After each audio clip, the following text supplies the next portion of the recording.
truckloads of products that shouldn't be there. What this exercise showed us was the strength of partnership and the fact that we stay stronger when we work together under the guidance of the Office of National Security Advisor.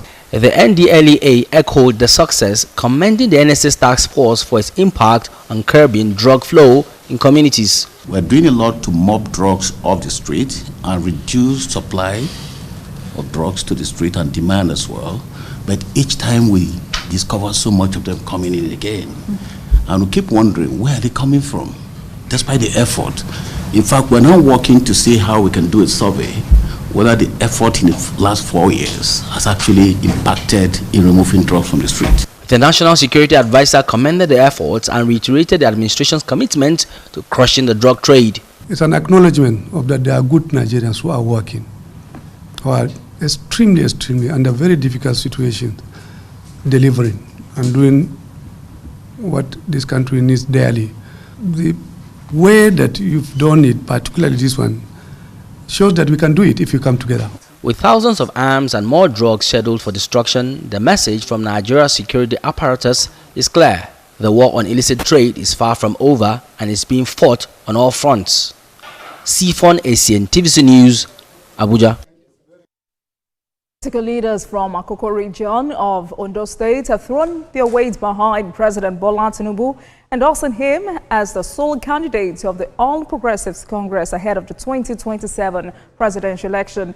The leaders also passed the vote of confidence in Governor Lucky Ayedatiwa at a meeting convened by former Speaker of the Ondo State House of Assembly, Victor Labinton, in a career Akoko. Senior reporter Ayodej Muradeyo has the details.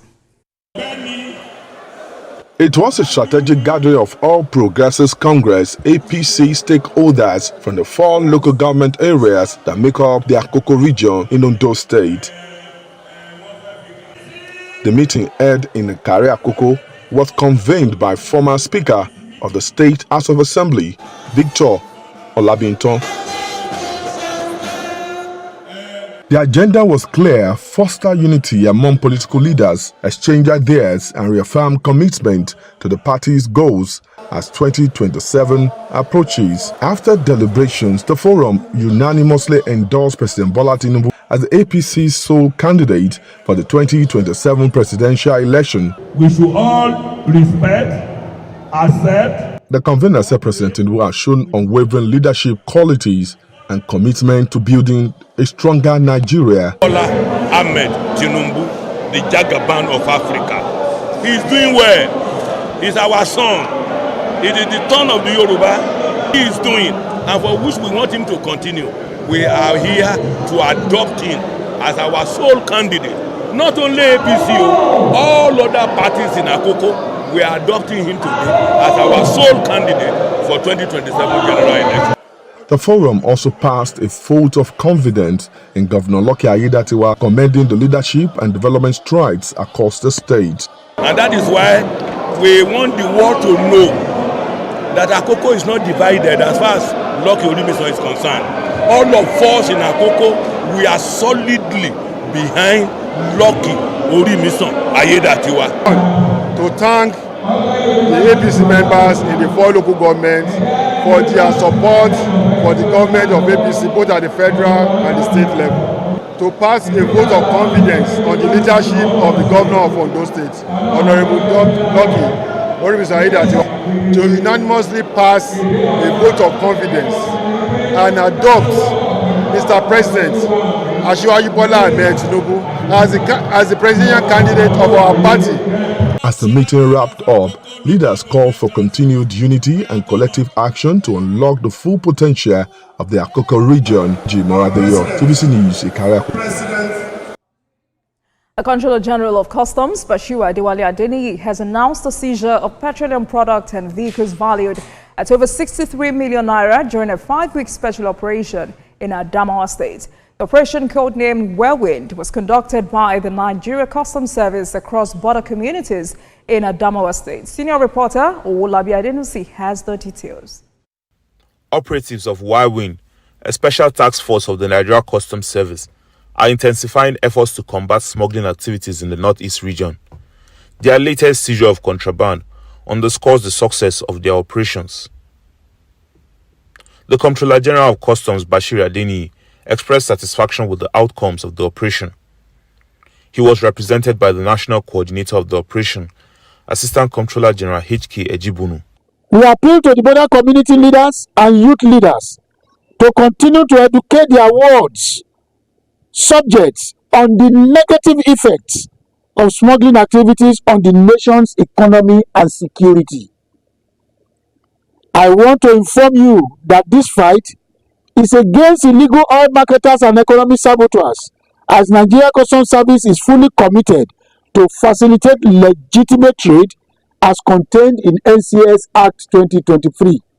ACG Ejibunu stated that the operations have significantly curtailed smuggling in the region, with the seized petroleum products and vehicles having a total duty paid value of 63,046,750 naira. He stated that the smugglers fled upon sighting the enforcement team, abandoning their consignment in a bid to evade arrest. According to him, the operation aligns with the federal government's commitment to energy and food security under President Bola Tinubu's administration. SALT. It is important to note that our goal of suppressing smuggling activities in this zone had yielded a huge success within the reporting period of 5 weeks. These unwavering efforts translated to a series of seizures with aggregate duty paid value of 63,046,750 naira. Items confiscated include 1,959 jerry cans of petrol, equivalent to nearly 49,000 liters, and 5 vehicles used for transporting the smuggled fuel. The seizures occurred along unapproved border routes including Dasin Fufure, Belel Farang, Mubi Sahuda, Meha, and Gire Wuro Boki. The Customs Service says Operation Waive is part of a broader strategy to disrupt illegal supply chain, reduce fuel scarcity and price volatility, and ultimately safeguard national security while promoting economic stability. Let's go on a short break, and when we return, we'll get straight into business news, stock exchange, and what have you. But with TVC News on WhatsApp, I'm able to catch up with all the breaking news, real-time updates, and trending stories on the go, right on my phone, no matter where I am. It's quick, easy, and always on. And here you can join us by scanning the QR code or using the link on our X and Instagram. Why wait? Come to the side of news that keeps you ahead. TVC News, first with breaking news.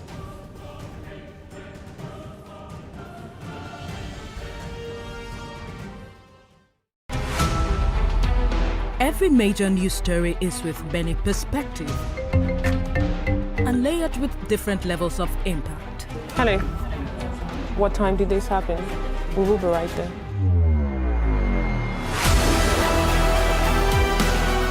At TVC News, we follow the big and major news, gathering the facts, witnessing the outcome. I am here live at the aftermath of the approval of the new national minimum wage. We are TV Station of the Year, not just for breaking news, but for being first, fair and accurate. TVC News, first with breaking news.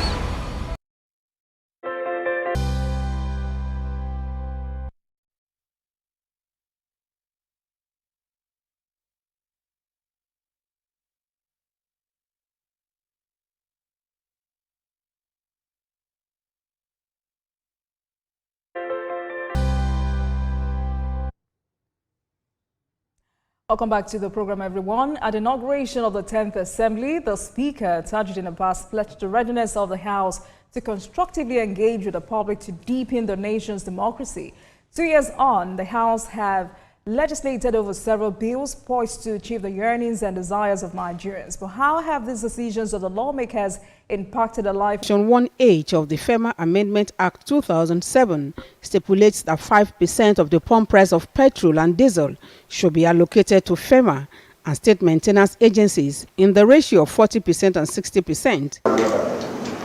18 years after, The House of Representatives is concerned about the deplorable state of many Nigerian roads and has set up this ad hoc committee to investigate and recommend ways of achieving implementation of the law. This section of the Act has been complied more in breach, despite various attempts by the National Assembly through its oversight activities to compel compliance. Today's hearing marks a significant milestone in our inquiry. It is an important opportunity for all stakeholders to provide clarifications, submit documents, and help this committee establish the true status of the user charge. The ministry says funding remains the greatest challenge facing FEMA. FEMA barely gets 20% of its budgetary needs year in, year out. The agency requires an estimated amount of 880 billion naira annually to maintain our 36,000 kilometers of roads nationwide. This account will be a dedicated account for road maintenance with statutory protection, ensuring that funds cannot be diverted or delayed by the Ministry of Finance or CBN. The Nigerian Midstream and Downstream Petroleum Regulatory Authority testifies that it hasn't been able to implement the law due to non-availability of a pricing template. We recommend the establishment of appropriate regulatory frameworks to govern the modalities for the collection of the user charge. What has become evident in the course of the hearing is that agencies take advantage of loopholes in the law to evade remittance. Among others, FEMA recommends the creation of a roads maintenance account for the agency with statutory protection from any form of interference. The assurance from this ad hoc committee is that it will be fair and thorough in the discharge of its responsibilities. It has also promised to look at all loopholes hindering FEMA from attaining its goal. Joke Edsa, TVC News. All right, so tonight, Honorable Francis Waive, Chairman House Committee on Rules and Business, joins me on the program for that assessment. Honorable Waive, good evening to you. Welcome to Politics Tonight. Thank you. Good evening, and thank you for having me on the program once again. All right, thank you so much. You chair the House Committee on Rules and Business, a key committee within the House of Reps of Nigeria. And I know some persons call that committee the engine room for managing the flow and shedding of legislative business in the House. So what would you describe as the key achievement of the House in the last 2 years? Thank you very much. The legislations that we have turned out has helped the life of the Nigerian people, and that is very key to us. You know, very recently we passed successfully the Tax Reform Act bill, because Mr. President was soon going to give his assent, so it's still a bill. But both houses have concurred, and that is already done. So we want to appreciate the way the House was able to go through the process with the concern of Nigerians being taken into effect. You would also remember the Students' Loans Act now, which also came through. And then you would remember the minimum wage bill, which is now an act increasing the minimum wage. I can go on and on to mention specific legislation that have affected the Nigerian people. But I want to particularly bring out the leadership style of Right Honorable Tajuddin Abbas, PhD, the Speaker of the 10th Assembly. He has made the House of Representatives a people's parliament. For all of us members, there is consultation on everything. Take the tax reform bills, for instance. He consulted even individual members, state caucuses, regional caucuses, and then before going on to second reading. That's his method. And he's not only done that for the Tax Reform Act, he's done it for every legislation that comes around, especially when there is one that people talk about and are concerned about. But more than that, he has involved the Nigerian people. Usually we have the public hearing as a process after second reading. When any bill is referred to a committee, they do a public hearing, invite stakeholders, members of the public to come and air their opinion. He has increased this, pushed the frontiers forward. Every time there's a budget during this tenure, he has had a public hearing on the budget, as it were. Not just the committee level, but the House level. to hear from the public what they have to say. And then he's also done the open week, where Nigerians can come and assess what we are doing, ask questions. So this 10th assembly is more or less one of the most open assemblies in this in the history of democracy in our country. And we're very proud of it. We brought stability to the system. We have brought transparency to the system. And we are proud to be members of the 10th assembly. And we have made laws that have improved the life and the living standard of Nigerian people. Take the issue of insecurity, for instance. We have ensured that budget reallocations to the armed forces are never denied or delayed. And we also have performed oversight functions over these allocations, going around to see these armaments as they are purchased and ensuring that Nigeria as a country gets money, value for money. So the National Assembly has been a lively one and has contributed to national development. And these 2 years that we are celebrating His Excellency President Bola Ahmed Tinubu's government, we are proud to say that we are part of this system. Absolutely. Yes, the president just clocked 2 years in office, and I mean, according to Mr. President, he says it's a must that he succeeds. But how are the lawmakers assisting the executive to deliver dividends of democracy to Nigerians and also deepen good governance, especially with how high cost of living has become? You know this matter of cost of living, we are fortunate to have a president who has been courageous enough to do what Nigeria ought to have done 30, 40 years ago. You know, the IMF and you remember the debates whether to take or not to take the World Bank loan in the 80s, you know, and the conditionalities were there. Deregulate your foreign exchange market, deregulate, remove subsidy on petroleum. And we kept shifting the goalposts until 2022, when we could no longer even pay, the total receipts could no longer pay for our debt servicing. It was so bad that we couldn't do anything else. The National Assembly did not budget anything for subsidy from June 2023. And so when Mr. President came, he was courageous enough to follow that trend and insist that subsidy is gone. And we in the National Assembly has not gone backward to, you know, make provisions again for subsidy. Rather, we have approved the supplementary budgets that have requested for palliatives to the Nigerian people. We have also, from our earnings and from our sources, provided palliatives for the Nigerian people. And Nigerians in 360 constituencies across this nation will testify that members of the House were out in their various constituencies contributing to what Mr. President was doing is doing for the nation. So now we are beginning to enjoy some stability both to the exchange rate and to the inflation rate. So you could be sure now that if you buy $1 for 1,580 yesterday, today it will be thereabout. The same figure, plus or minus 10, 5, thereabout. And if you know that you went to buy rice yesterday and it was 2 naira, you can be sure if you go today, it will be 2 naira or 2 naira 5 kobo or something. But I'm sure you know Nigerians have started saying, and we are glad that we are able to contribute I'm to sure this. you know Nigerians have started saying they do not want palliatives. They want to be able to achieve or rather afford basic things. But we'll come back to that. I want you to talk to us about, you know, how many bills have been passed in the last 2 years, especially those ones that are people-oriented. What bills or motions are you most proud of in this period? Well, I already mentioned the wage bill, the minimum wage bill. I've mentioned the tax reform bill. I've mentioned the students' loans bill. And there are several others like that. And there's a particular one that is not in the public domain yet, but has been passed by the House of Representatives, which is the audit bill. We've been relying on the audit ordinance of 1956 as a nation, colonial ordinance. But the House of Representatives have passed the audit bill, awaiting concurrence from the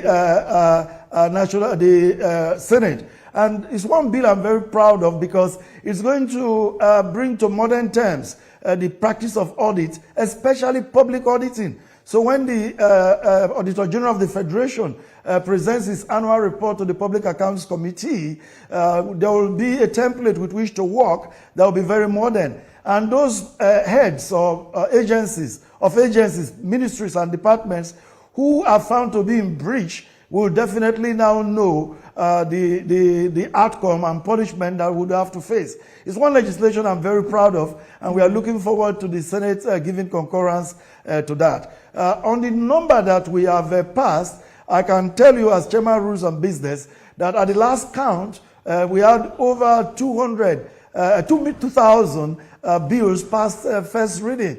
And for second reading, we already have over 200. For total passage, that's third reading, over 200. The reason here is that it's a process. Lawmaking is a process. First reading, you could read every bill. It's an intention by every lawmaker who has an intention. And then this first reading is an opportunity for members to go through what you have proposed. It's at the second reading that we now discuss the merits and the demerits of the bill. We talk about how good the piece of legislation is, and then the question is put to vote. If the ayes have it, it now is referred to a committee. And that committee will have to do some work, do public hearing, before it comes back to the committee of the whole, where you now discuss it clause by clause consideration. All of this takes time, and we want to be thorough. We want to be sure that all the I's are dotted, all the T's are crossed, so that the law that will eventually emanate from this process will be for the benefit of the Nigerian people. So that's what we have done, and we're continuing to do.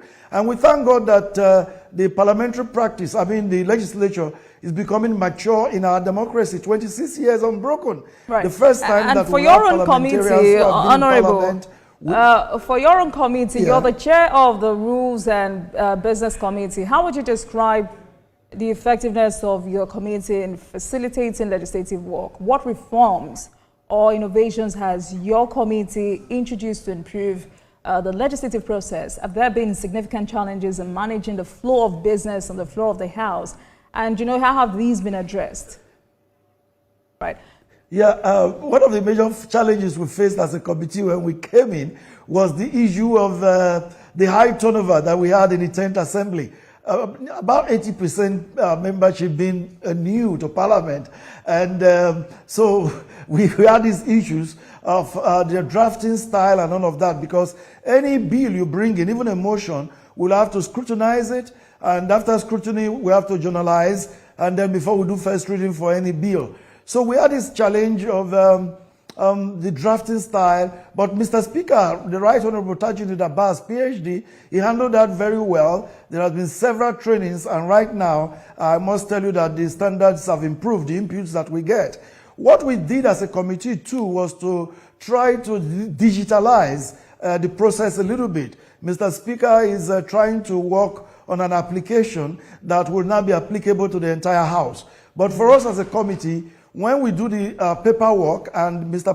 Speaker signs on your bill or motion referring it to our committee, we request members to also provide soft copies so that we don't go about typing afresh what you had already done and all that. So once we have Mr. Speaker's signature on your hard copy, we also have your soft copy. We can go on now to work on that, your soft copy. So the fact that we are now getting digitalized has eased our work a little bit. Those days, members of the committee would stay in the office till 10 p.m. Now we close a little much earlier. And then on the floor, one challenge we faced again on the floor is that Honorable, kindly hold on. Honorable. It's important for me to let our audience know that they can continue to watch the program on YouTube and on our other platforms. All right, Honorable, please go ahead. Yeah, another issue that we faced.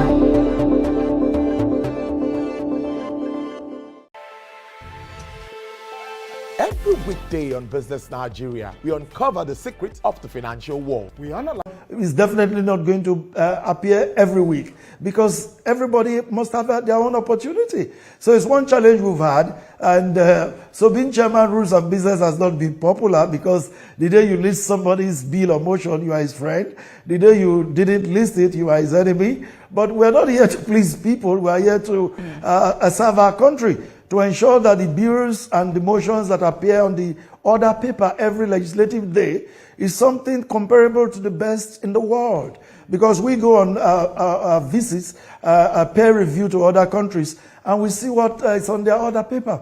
We want to be sure that our order paper, the agenda for the day, is such that can be comparable with the best in the entire earth. And I'm glad that in 2 years in the saddle, the House of Representatives have been very matured in its proceedings, and what appears on our order paper has been very nationalistic, no partisan, no tribalistic, no religious divide. We have tried to make sure that we work in the national interest. And so it's something I'm very proud of, and I commend members of my committee for that. All right, Honorable, let's talk about judicial reform, because I'm aware of the fact that one of the priorities of the Assembly is strengthening good governance, with special attention on judicial reform, rule of law, and human rights. Because, you know, over the years, several challenges have impeded the rule of law in Nigeria. But in the last 2 years, what steps have been taken by the 10th Assembly in reforming and strengthening the judiciary in Nigeria? Thank you very much. I would immediately refer to the work that is being done by the Constitution Review Committee. A very excellent job being done. The other day, they're having retreats with different segments of the Nigerian society, with speakers of the state assemblies, with governors, and they've had one with the judiciary, from the Court of Appeal, the high courts, even the customary courts, and all of that have been represented. And so their opinions have been sought I don't know whether I'm hearing you. Please go ahead, I can hear you. Okay, thank you very much. So the opinion of the judiciary have been heard, and then the suggestions of the Nigerian public as to amending the constitution, particularly the aspects that have to do with the judiciary, have been put on paper and presented before them for their own reaction. And I can assure you that the Constitution Review Committee, because most of the things that have to do with the judiciary are constitutional, and so that committee is working on that, and the Nigerian people will be pleased with the outcome that will come. Access to justice, justice that is not delayed, justice that is real, that people can relate with and say, yeah, this is true and right, and justice that's equal for every Nigerian, with nobody being above the law. Right. So Honorable, I asked that question because after the Assembly was inaugurated, I had a conversation with Honorable Philip Agbese, and he said to me that the House of Reps was very particular about consulting on the merit of establishing specialized courts to handle specific types of cases, which could expedite case resolution and reduce backlog. So has there been any move on this in the last 1 year or 2 years? Yeah, as chairman of the House Committee on Rules and Business, I can tell you that there are several bills in that respect.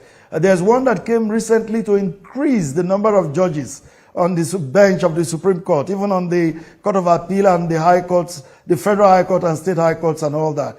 Now, there's also been a bill requesting to create special courts for electoral offenses under the Electoral Act. That has been going on too. I think that is already at the second reading stage. There is also a bill to create an audit tribunal so that heads of and agents of ministries, departments, and agencies of government who are found culpable by the Public Accounts Committee of the Parliament can face that tribunal directly without going to the regular courts to waste the time of the taxpayer, and also to relieve the executive of that function of executing the outcome of the Public Accounts Committee's work. So these are legislations that are in the process, and we believe that when they eventually get passed, will get answered from the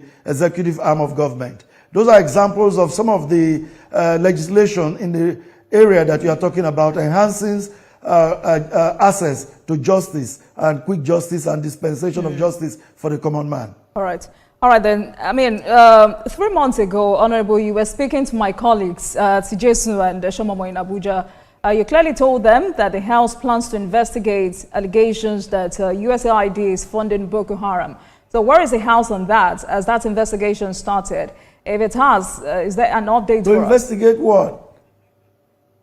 Did you get that, Honorable? To investigate what? To invest, you told my colleagues in Abuja, Tijesu and Shomomo, that the House plans to investigate allegations that USAID is funding Boko Haram. All right. Yes, so as that investigation started. Yes, a committee was actually put together, an ad hoc committee of the House was set up to investigate that allegation that you said, or USAID was funding Boko Haram. You know, that was an allegation made by a U.S. congressman, an equivalent of a member of the House of Representatives in Nigeria. That's the U.S. House of Reps. And a member brought it as a matter of urgent public importance on the floor. And the motion was passed, and another committee was set up to investigate that allegation. That committee has since gone to work, and their report is ready and will be considered by committee of the whole as soon as it's presented on the floor. So I can assure the Nigerian public that the committee has gone to work, and that we are not leaving any stone unturned to ensure that if anybody is found culpable or guilty in that direction, justice is served. So I need to have your word, Honorable. Should Nigerians trust that this is not just one of those endless probes the House of Reps embarks on, but at the end of the day, it ends up being another waste of resources and time? Is that a commitment? I disagree with you. We don't embark on any endless probe that has no results. The Nigerian people will gradually understand the democracy that we practice. In some climes, when the parliament probes or carries out any investigation, they also have an attached body that deals with the results, that makes sure that they are executed. But in that form of democracy, when you carry out your own investigation as a parliament, you turn your report into the executive. You take your report back to the executive because you don't execute. You only make laws. When you oversight, you bring reports. It goes back to the executive. So the onus is on the executive to execute the one they think is in the public interest or the one they like. The same thing with the motions that we pass. Our motions are persuasive, trying to persuade the executive to do what they should do. But we take our motions first to assure the Nigerian people that we are aware, and two, to call the attention of the relevant MDA to what is happening on ground and to invite them to take action. And that is the role of Parliament. When we have done that, the execution of such reports and resolutions is totally in the ball game of the executive. So it would be wrong to say that we do our job and it stops there and nothing happens. The executive should take it up from where we stopped. That is the kind of democracy we operate in this country. All right, Honorable. So let's go back to a conversation you started earlier, which is about improving national security. I mean, with insecurity ravaging the northern parts of the country and some parts of the south, we've seen some dastardly and callous killings in Benue State, same patterns of attacks on the plateau. Governor Alia has continued to cry out about how helpless he looks. What major steps have been taken by the 10th Assembly in helping this administration improve security across the country? Yeah, first I would want to emphasize that insecurity has become a global challenge. Things are bad worldwide. Several years ago, when I started to fly on airplanes, the searches that you go through today, you never went through them, and not just in Nigeria. The things you can't take on board an airplane today in America or in England or in Ghana, those days nobody will ask you those questions. So it's a challenge going on, and particularly with what is happening in the Sahel, in the north of Africa, light weapons are everywhere going around the African continent and everywhere in the world. So we must put it in that context. But that notwithstanding, government is doing what it can to contain this. You know, the Tinubu administration, when it came in, began to experience a decline in the occurrence of bandit attacks, Boko Haram, and other form of insurgency. There was a remarkable decline. Recently, there appeared to be an upsurge. Even the U.S. Army, recently in faraway Nairobi, having a meeting with heads of African military organizations, agreed to the fact that there is an increase continent-wide. So it's not just a Nigerian thing. But for us as a parliament, what we have tried to do to curb this is to ensure that every request for support for our armed forces meets with expedited action.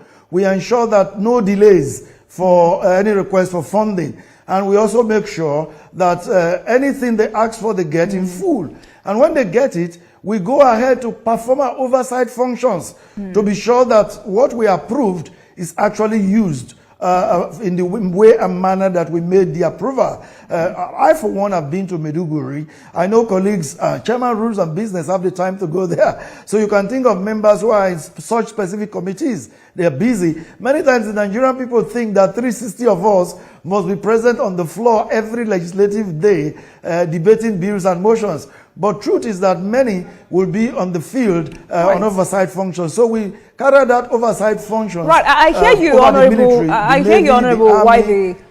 Yes, there is increased budgetary allocation, and it looks like service chiefs are on the right path towards securing the nation. But why has it been hard keeping the northern part of the country safe? What exactly do you think is wrong?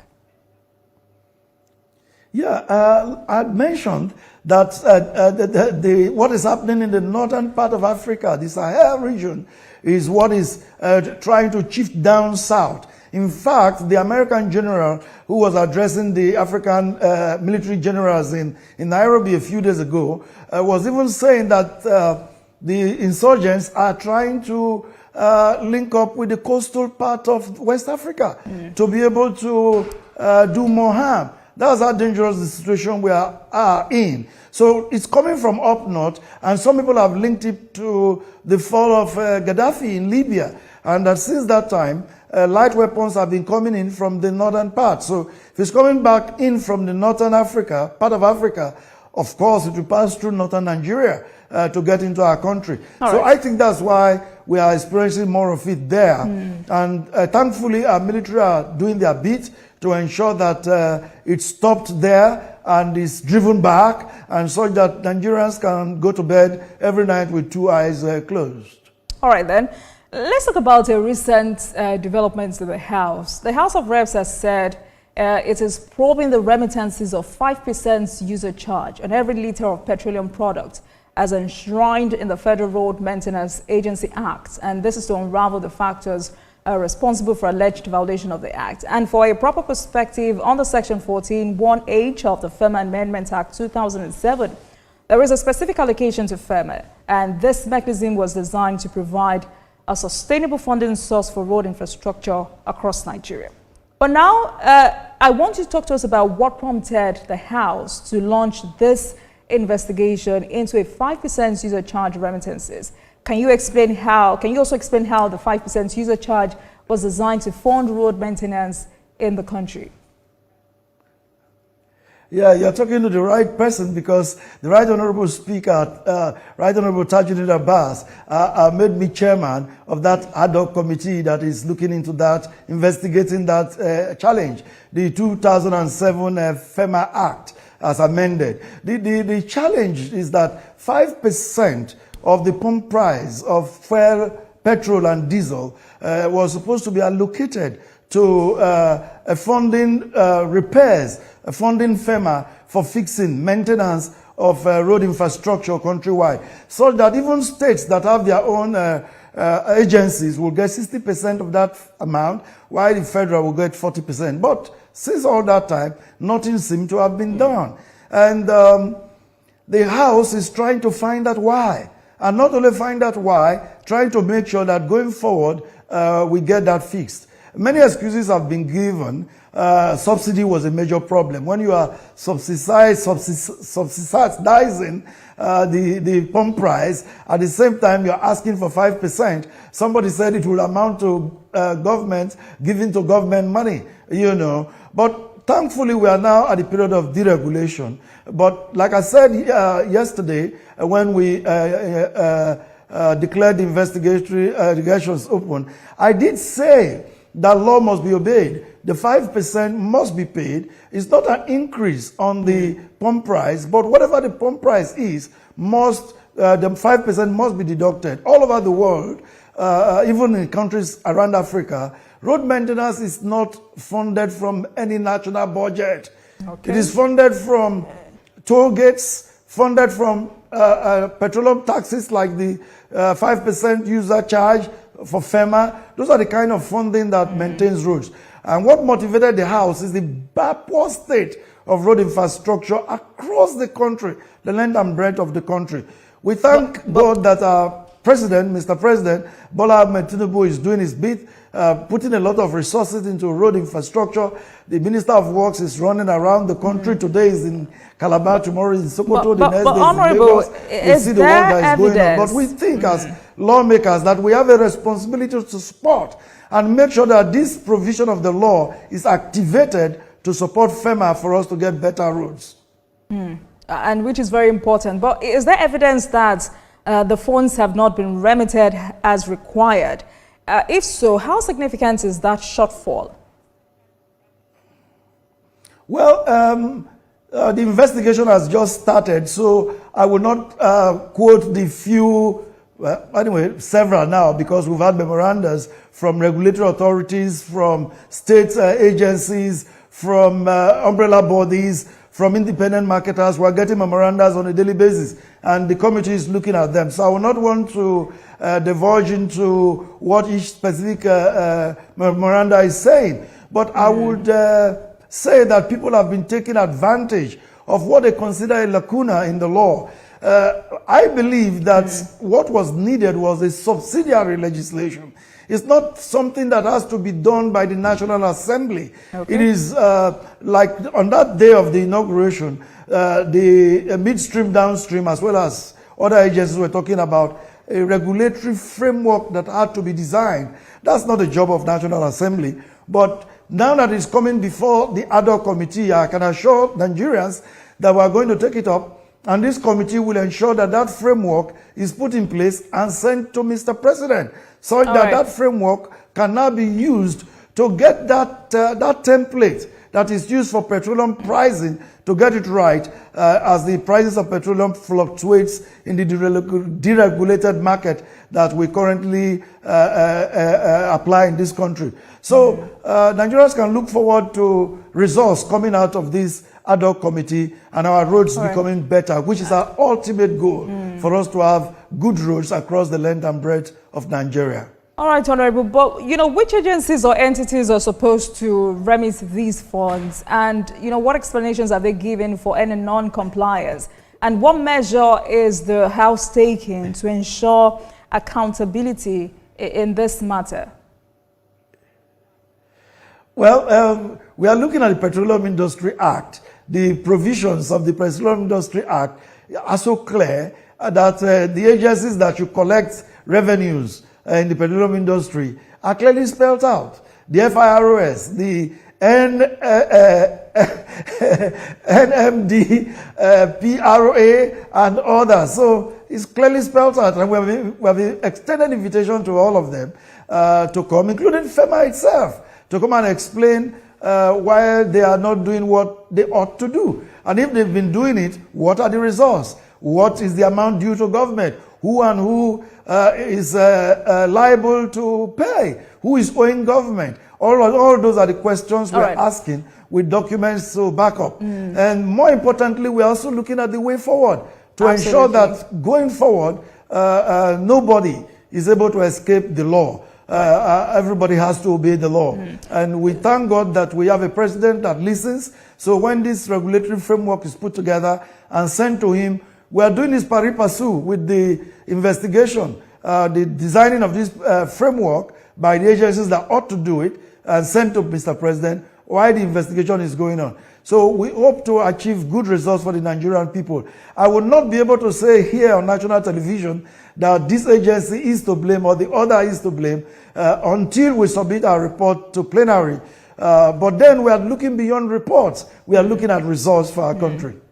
All right. And, you know, what is the expected timeline for these findings? Can you confirm to us that the House Committee is expected to report its findings within 4 weeks for further legislative action? Is that correct?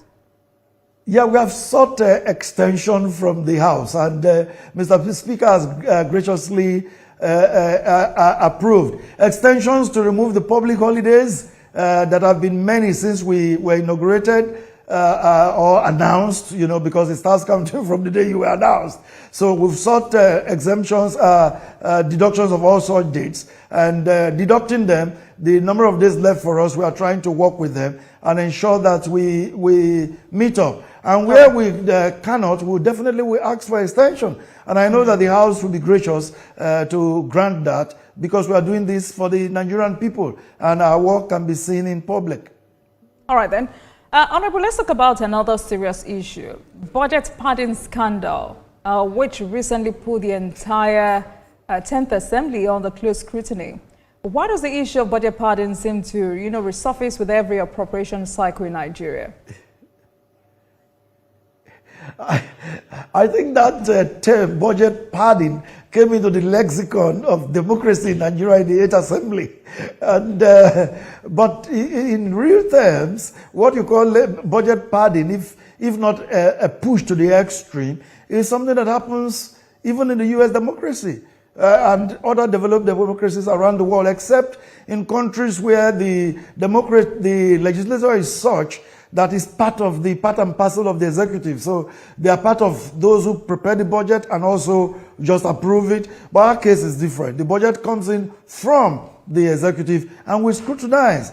When we scrutinize, there must be plus and minuses. There must be areas where you agree and disagree with the executive. If it will come and go the way it came, then there's no need for a legislature. In fact, the budget is the #1 law for the legislature every year. That's the main instrument with which we work with the ministries, department, and agencies of government.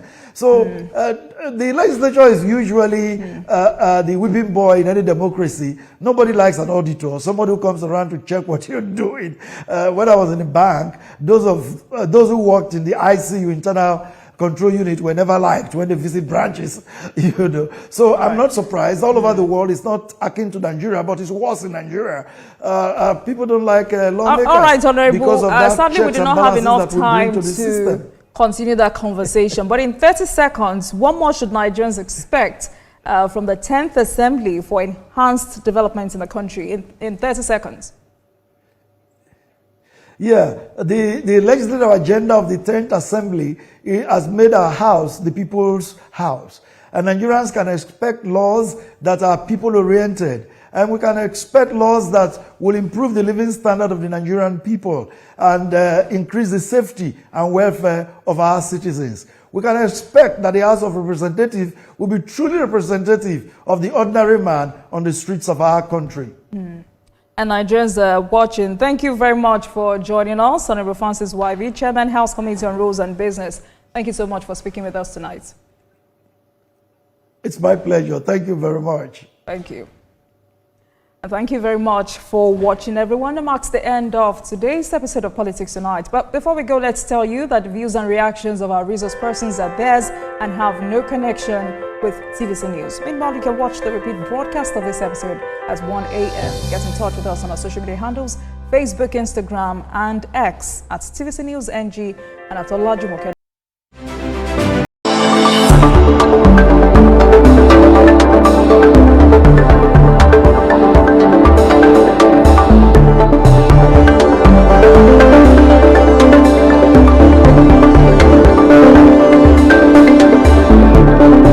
hour not like any other news broadcast. It's the Big News Hour, the hour for the big breaking stories.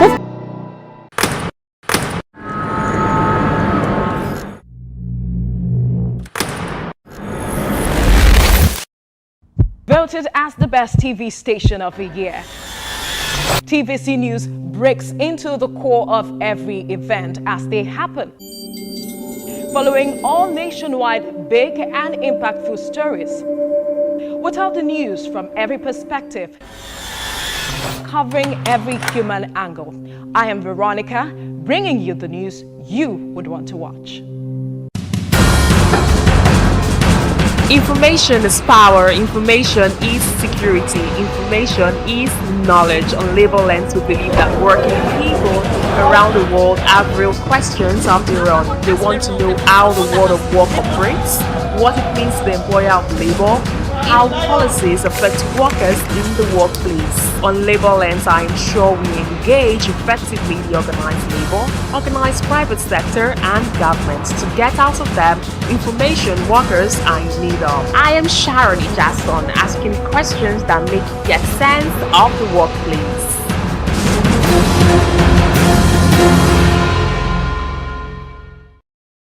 Good morning, Marina Station and all the passengers. Efficient, it's comfortable. This development will go a long way in reducing congestion and emission. The trains are long-term solution to Lagos traffic challenges. This is where we take the final, decisions on policies, programs of government. I will have to ensure that, the narration of Lagos as a PLC is taken very, very seriously. This is a major pedestrian bridge linking Oyinbo here to Apapa Road over there. With this overpass, we are providing what we call permanent solutions.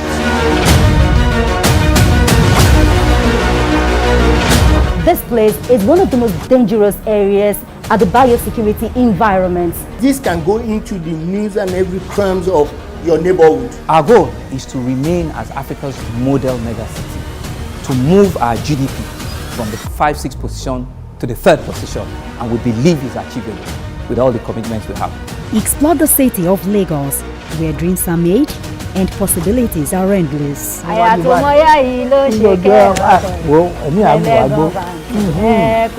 Amadedoja Salamadini. I live in Lagos, inside Lagos.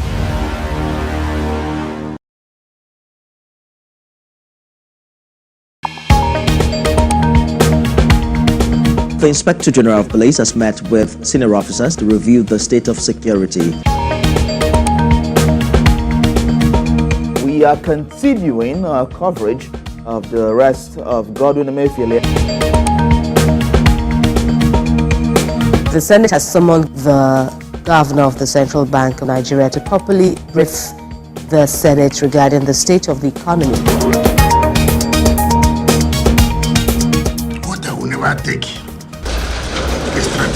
Let's now bring you more developments from Ibadan, the Oyo State capital, where an explosion has taken place. Tell us about this incident. TVC News, first with breaking news.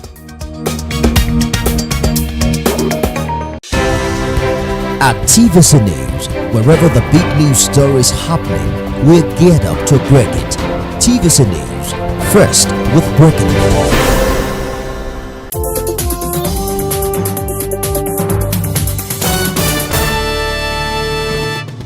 This week on Healthy Living, October is Breast Cancer Awareness Month, and we are shining a light on efforts to lower the incidence of the disease in Africa. Ghana breaks ground on the first comprehensive cancer center in the country. And Tanzanian advocate Gloria Kida shares her experience with breast cancer and a message of hope. Plus, could a fingerprint test replace the mammogram? We'll see revolutionary research that offers hope for the future of breast cancer screenings. We'll have these stories and more in this edition of Healthy Living.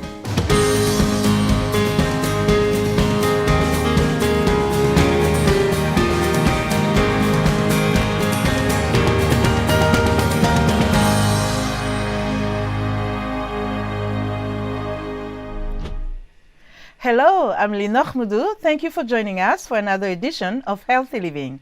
October is Breast Cancer Awareness Month around the world. Breast cancer occurs when abnormal breast cells grow out of control and develop into tumors. If left untreated, tumors can spread throughout the body and become fatal. 670,000 people died of breast cancer globally in 2022, according to the World Health Organization. Observers say while global awareness of breast cancer has increased, many African countries face significant challenges in early detection, diagnosis, and access to treatment. In a historic move to address Africa's growing cancer burden, Breast Care International has begun construction of a $100 million comprehensive cancer unit in Kumasi, Ghana. The facility, which will offer advanced diagnostics, radiotherapy, and treatment, aims to fill a critical gap in cancer care across sub-Saharan Africa, where the Lancet reports that a shortage of such facilities is projected to double cancer death by 2030. Sinanu Todd reports from Kumasi. At Ejiso in Ghana, breast cancer survivors, advocates, and health professionals dance in celebration, marking a milestone in the fight against cancer in Africa. Breast Care International (BCI) has broken ground on the construction of a historic comprehensive cancer unit in Kumasi. I am so excited about the Comprehensive Cancer of Excellence. This is a moment, and it's been in the making since Dr. Waive started this work in 2002 with a passion for saving women's lives, first in Ghana and then to serve all of West Africa. The 52-acre project led by the BCI is inspired by their success in the fight against breast cancer. Through awareness campaigns and treatment, BCI now has over 900 breast cancer survivors, compared to less than 20 survivors in 2008. Where we've reached with the breast cancer information, breast cancer awareness efforts, the things that we've been doing with breast cancer, we could use the breast cancer platform to create awareness about other cancers. The Comprehensive Cancer Center will address all cancer-related issues in the sub-region, providing accessible healthcare on the continent. One advocate shared how the absence of such a facility in Africa cost the life of a family friend. It was actually this year. I had a little boy who was 4 years old die from cancer. And we did everything that we could. Eventually, as had to happen, we had to send him to India. He went to India, had treatment, came back, relapsed, and died. Darko explained that there wasn't a nearby cancer facility to attend to the emergency relapse. It is expected that all that will change when the $100 million cancer center is completed. With $1 million support from the White House Cancer Moonshot Fund, the first phase of the project is expected to be completed within 3 years. It will serve patients and also help in research. The goal here is to extend the cancer moonshot, President Biden's cancer moonshot, globally. If you extend this globally, you can really have a bigger impact. Also impact that comes back and benefits United States. I can give you examples. This summer we had US students, from University of Pennsylvania come here to Ghana, and they are learning. The center will operate on the principle of equity, ensuring that every patient receives treatment, regardless of their financial situation.